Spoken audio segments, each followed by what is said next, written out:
Welcome to Dodger Fan Weekly. I'm Adele. And I'm Anadel. And we love the Dodgers.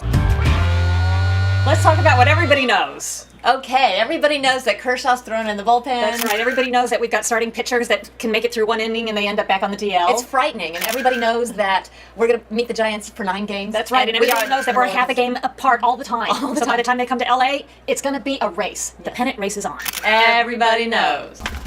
Enough about what everybody already knows. Let's talk about something that not everybody knows. Okay, I have some stuff that not everybody knows. Okay. I'm talking about some traditions, baseball traditions. I like baseball traditions. The ones I'm speaking of?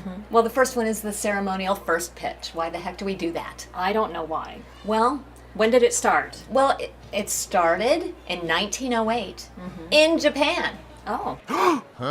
The Japanese Prime Minister in 1908 was the first person to throw out a ceremonial pitch. No. So 2 years later is when we started our first ceremonial pitch. It was the President William Howard Taft in 1910. Now, they used to throw the ceremonial pitch from the grandstand. When did they start changing and people are on the mound now throwing the pitch? Well, what happened, I don't know the exact year, but Ronald Reagan was the president. Okay. And he a surprise visit, walked onto the field of the Baltimore Orioles game. And so they let him go on the mound and throw that pitch, and we've been doing it ever since. Every president, by the way, to date, has thrown out a first ceremonial pitch. Since 1910. Some All-Star games, some World Series, some regular baseball games. So arigato, Japan, for giving us the first ceremonial first pitch. Let's go, Dodgers! You know the tradition I've always wondered about? The 7th inning stretch. Funny you should ask that. There are different theories. In fact, the Baseball Almanac chose one, although they said there are so many, it's really hard to know the truth. So this is what they say. Okay. They say that it was none other than William Howard Taft. Baseball fan. Yes, he began the 7th inning stretch. Huh. So he weighed 300 pounds, right? And in those days, political figures in America were much more revered than they are today. And so somewhere during the 7th inning, he started to stand up because he was tired, And uncomfortable. Everybody joined him. Everyone joined him, and thus the birth of the 7th inning stretch.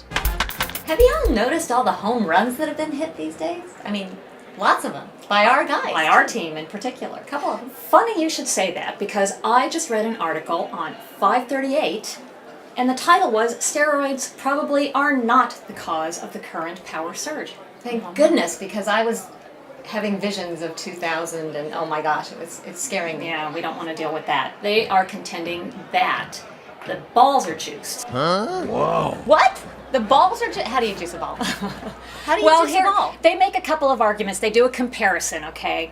They contend that if players were taking PEDs, they would ramp up to the power surge. So right? it would take a while. Take a while. Like, for example, the steroid era, they say you can argue it started in 1994. And so it took several years before the extraordinary performance by players through 1998, through 2000. So it took like 4 years for all the learning curve to happen. Right. How to get them, where to get them, how to beat the tests, all that stuff. Okay. Right. And they're saying now the current surge started after the All-Star game in 2015. So that's just a little over a year. They're saying that all these, and across the board, Major League players are hitting more home runs and they've got more power. More home runs per plate appearance are happening all across the board. Right, but the learning curve is done. So you wouldn't need 4 years, let's say, if it were PEDs. We're not saying it is, but it's interesting, the argument they chose. How do they know that the ball was changed? I mean, there's a ball. There's rules and regulations that go with the ball. That's right. And whenever Major League Baseball has made changes to the ball, they've always announced it, all the way back to when they started using cork as the core, and during wartime, you know, all of those kinds of different things. Horsehide to cowhide, all that stuff. But why now are they saying the ball has changed? Let's look at these charts. So their charts actually show the different eras from the hides and from the manufacturing with rubber, you know, when during wartime and things like that. But they also show 2 charts from steroid to current era. So they kind of acknowledge that there was a steroid era. But the thing is, when you look at the two charts, the surges look almost identical. They do. It's not that once they get there, in other words, once they're at their peak. Right.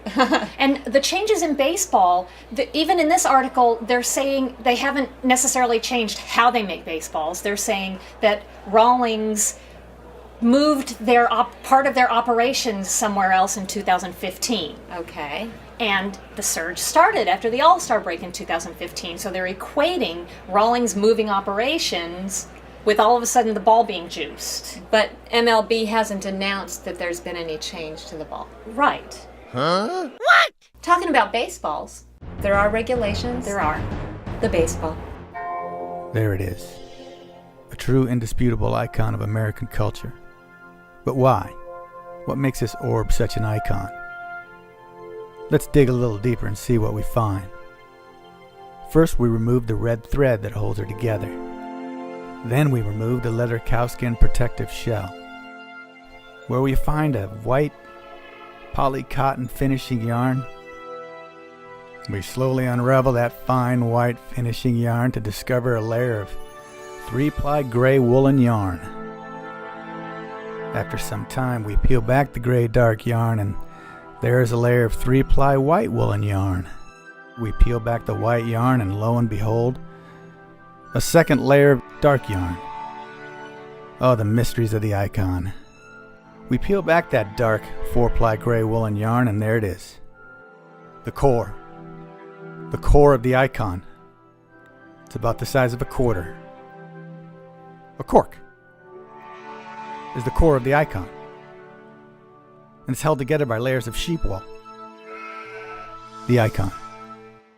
The baseball.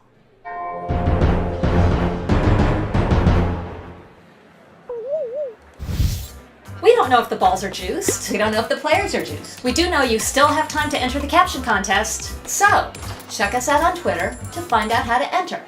I'm Adele. I'm Anadel. See you next time.